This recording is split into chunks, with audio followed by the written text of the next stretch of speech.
Alright, so bleeding the clutch, fairly simple. I got this cover right here, covering your slave cylinder. So it's 8mm bolts. You take these 4 off.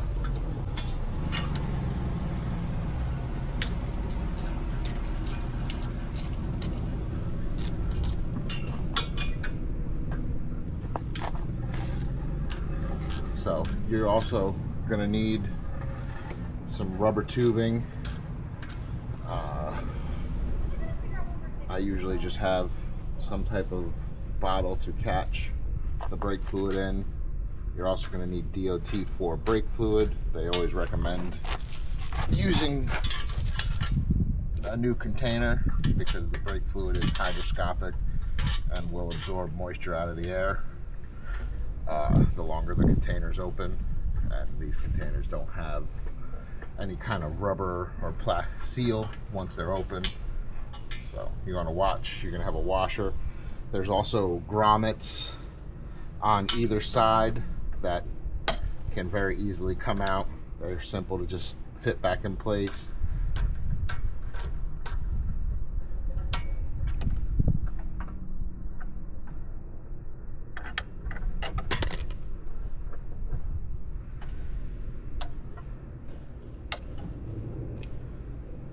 So unfortunately I'm slides at the moment, but I tend to just kind of brace this cover with my foot, take a little tension off the bolt.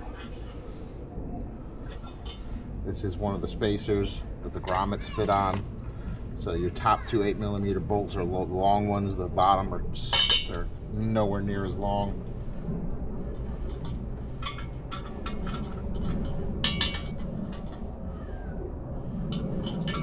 Once those 4 are out, this cover easily comes off. It is hooked up to, I believe, your rectifier. You can easily disconnect it with the 2 clips, but right here you have a dust cover on top of your bleed valve, which takes an 8mm wrench that I have somewhere. So you would typically just slide your wrench on, slide your rubber tubing over the end of the bleeder valve. Once it's secure, leave the other end in your bucket or whatever container you're using to catch. And typically what I'll do is I'll pump up the master cylinder, press and hold, and then crack it open, and then close before I release the lever.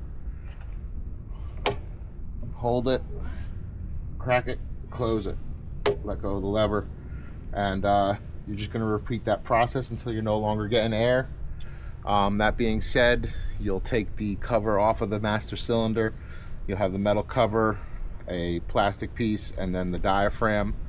You also just want to make sure you keep an eye on the level in there and keep adding it if you're getting a lot of air. Then once you're done, just make sure it's tight. Pull your hose off. Because I've had to do this so long, I've just been keeping this setup in my saddlebag.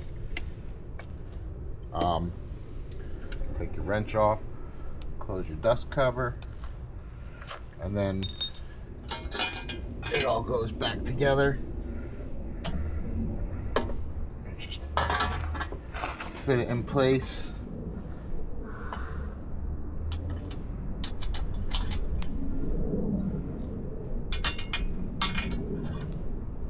So it's good usually to have an extension. Makes it a little easier just to get stuff started. That one started.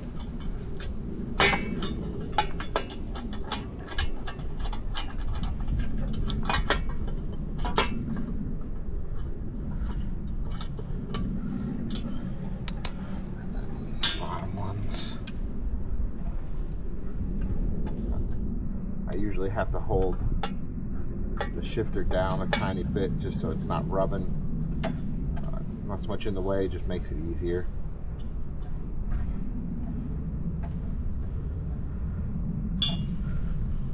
Put this last one in.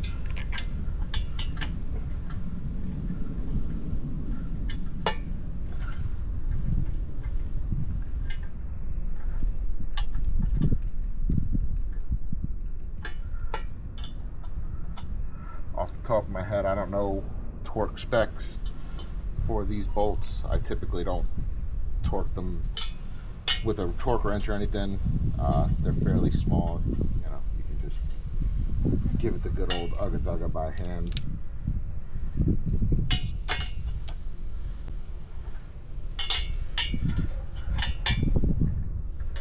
Make sure they're tight. And then obviously you're going to want to close up your master cylinder as well.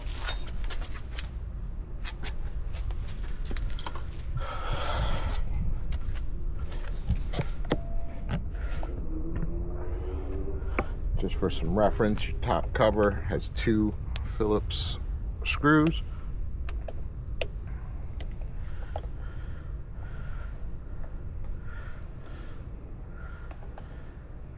Also be mindful when this is open, as you actuate your clutch lever, brake fluid is going to spray up a tiny bit out of a little vent hole.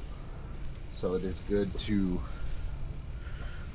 cover over any areas with paint or chrome, because the brake fluid will start to cause damage to that. But this is the cover, the plastic piece, and then your diaphragm. And then when you're done, you just line them all up, cap back on, words facing the rider, get your screws back in.